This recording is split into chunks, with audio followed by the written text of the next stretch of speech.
কাঁকসার শিবপুর ঘাটের অদূরে অজয় নদের জলে স্নান করতে নেমে মঙ্গলবার বিকেলে তলিয়ে যাওয়া 2 নাবালকের মধ্যে বুধবার এক নাবালকের দেহ উদ্ধার হয়েছে।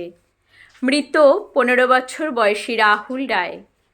অপরজন 17 বছর বয়সী শুভম মণ্ডল এখনও নিখোঁজ।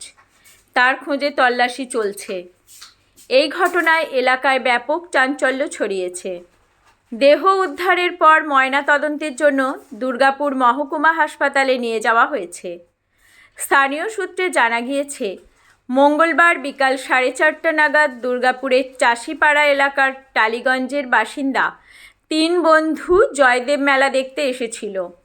আচমকা রাহুল ও শুভম ঠিক করে অজয় নদে স্নান করবে। বন্ধু নিষেধ করলেও তারা সে কথায় কান দেয়নি।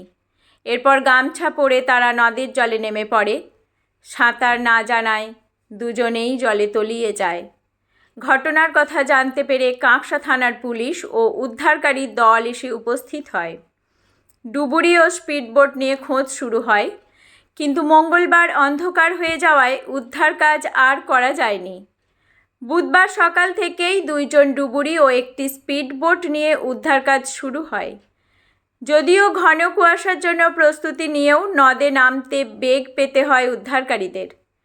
পরে সকাল 11:30 নাগাদ রাহুলের দেহ উদ্ধার হয়। যেখানে ডুব দিয়েছিল তার থেকে কিছুটা দূরেই দেহ পাওয়া যায়। স্থানীয়দের অভিযোগ, অজয় নদ থেকে অবৈধভাবে বালি চুরি হয়, ফলে নদের বিভিন্ন জায়গায় বড় গর্তের সৃষ্টি হয়।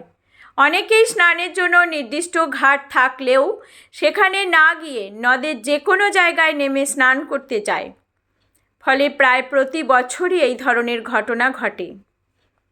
কাঁকসা থেকে নিজস্ব প্রতিনিধি রিপোর্ট, সুখবর টিভি।